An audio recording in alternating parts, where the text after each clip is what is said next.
अरहैया पूरे जोश के साथ बारिश में नदी की ओर चल पड़ता है। कचरा भी डरते डरते उसके पीछे चलता है। चलते चलते अरहैया, कचरा और लालटेन गधा तीनों नदी के किनारे आ पहुँचे। उफान मारती नदी और उसके तेजी से बहते पानी को देखते ही कचरा की तो जैसे हवा ही निकल गई। अरहैया भाई, तुम सच में पागल हो गए हो। इस नदी को देखो, इसमें तो हाथी भी बह जाए। हम मालपुआ खाने जा रहे हैं या यमराज के यहाँ डिनर करने? डरपोक कहीं का, हाथी इसलिए बह जाता है क्योंकि उसके पास मेरे जैसी इच्छा शक्ति नहीं है। तू अपनी आंखें बंद कर और अपनी नाक खोल। क्या तुझे वो महक नहीं आ रही? आहा, वो देखो, मुखिया जी के घर कड़ाही में मालपुए चाशनी में गोते लगा रहे हैं। वो मुझे पुकार रहे हैं, कचरा आओ अरहैया, हमें बचा लो। मैं उन्हें ऐसे उबलते हुए नहीं छोड़ सकता। पर हम पार कैसे जाएंगे?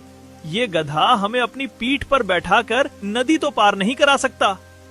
गधा नहीं कचरा, आज से ये हमारी पनडुब्बी है।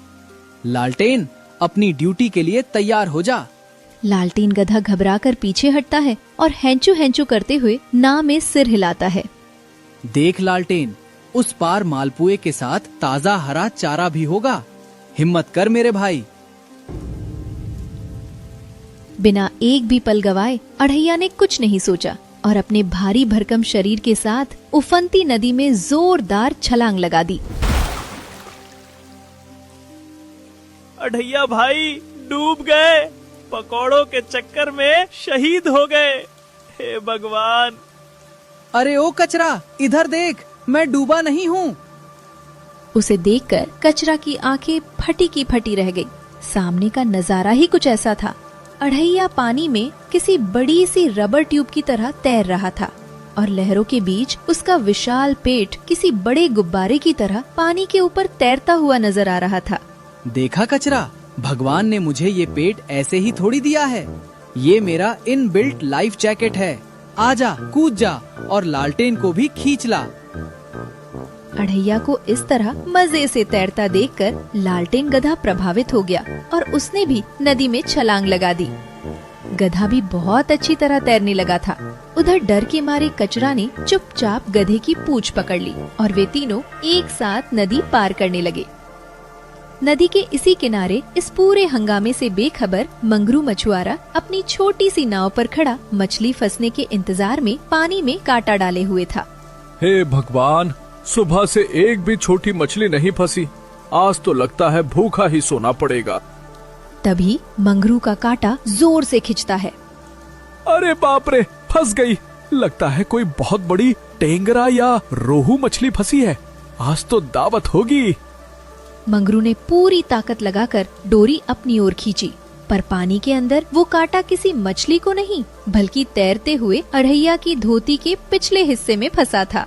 कौन है ये? पीछे से मेरी धोती को कौन खींच रहा है? अरहैया भाई, क्या हुआ? तुम पीछे क्यों जा रहे हो? आउच! किसी ने मेरे पिछवाड़े में हार्पून मार दिया है। मुझे पीछे की तरफ खींचा जा रहा है। बचाओ! अरे, ये कौन सी मछली है? इसका वजन तो मगरमच्छ से भी ज्यादा लग रहा है। आज तो मैं इसे निकाल कर ही मानूंगा। तभी मंगरू एक जोरदार झटका मारता है। अरहैया पानी से उछलकर सीधा मंगरू की नाव पर आ गिरता है। अपनी नाव पर गिरे इस भारी भरकम विशालकाय जीव को देखकर मंगरू की आंखें फटी की फटी रह जाती हैं। जल राक्षस, हे नदी के देवता, मुझे माफ कर दो। मैंने तो मछली मांगी थी, आपने तो पूरा दरियाई घोड़ा भेज दिया। ओए, कौन है दरियाई घोड़ा? मैं इंसान हूँ। तूने मेरी पैंट में कांटा फंसाकर मेरी जान निकाल दी थी। तभी लालटेन गधा और कचरा भी नाव के पास आ जाते हैं।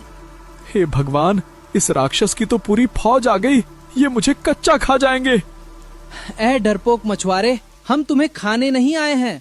हम तो मालपुए खाने रामपुर जा रहे हैं। ये ले, 1 रुपए का कड़क नोट। इसे मेरी तरफ से अपनी नाव का किराया समझ और जल्दी से हमें उस पार छोड़ दे, वरना मैं इसी नाव पर कूद कूद कर इसे डुबा दूंगा। मंगरू उस भीगे हुए 1 रुपए के नोट को देखता है, फिर अरहैया के विशाल शरीर को देखता है। डर और घबराहट के मारे वो नाव में ही गिरकर बेहोश हो जाता है।